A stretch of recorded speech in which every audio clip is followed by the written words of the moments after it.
So then, when you do a Border 2, then what is the core of that film? Because Yeah. it comes from a brand, Yeah.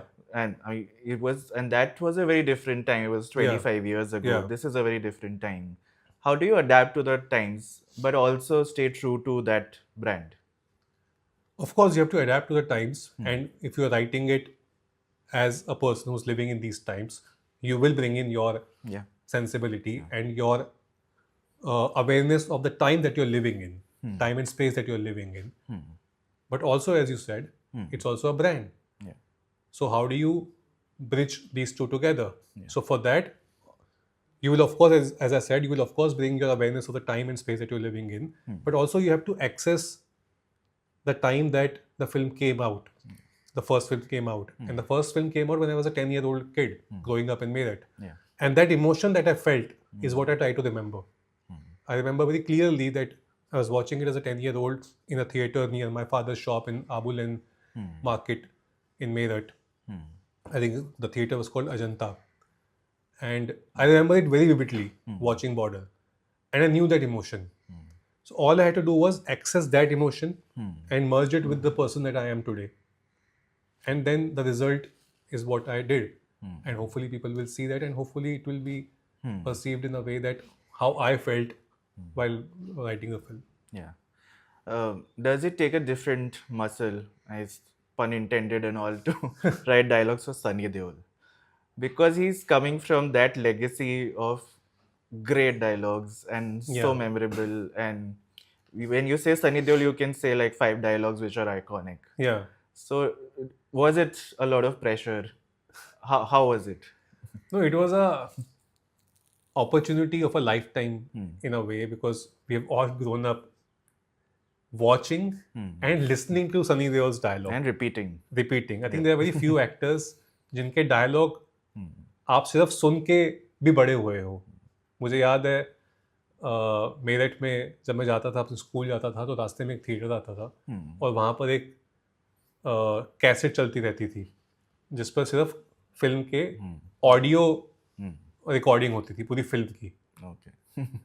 उसमें सिर्फ dialogue सुनते, तो लोग वो audio खरीदते थे Hmm. सिर्फ फिल्म के. और उसमें आई थिंक गदर के शायद उस समय बहुत हिट थे. Hmm. तो गदर का पूरी फिल्म का ऑडियो भी चलती रहती थी. तो he is a kind of guy जिसके इनके dialogue, as you said, hit रहे हैं. So for me it was an opportunity of a life time.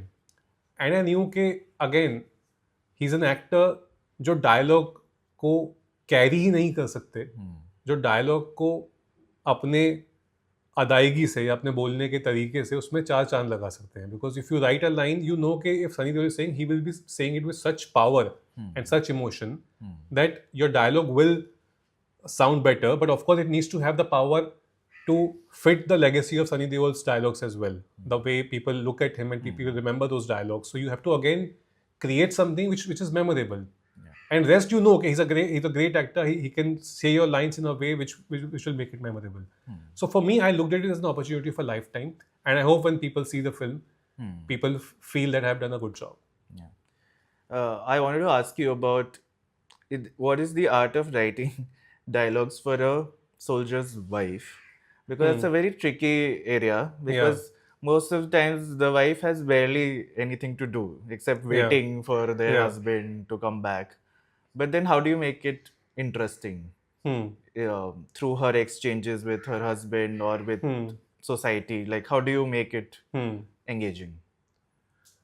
I think the duality of an army wife is what you need to keep in mind, because once you see an army family or an a military person's wife, you know that they carry both the things. They carry the grace of being the wife of a soldier and also just a wife of a man who she loves.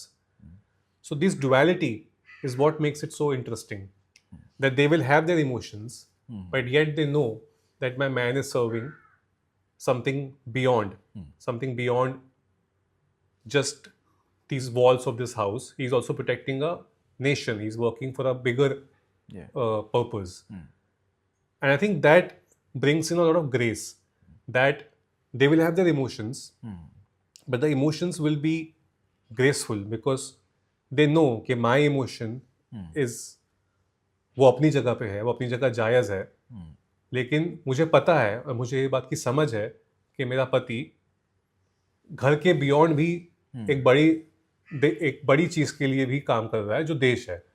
तो जो awareness होती है वो एक grace लेके आती है। I think I have to just remember this grace while writing those dialogues.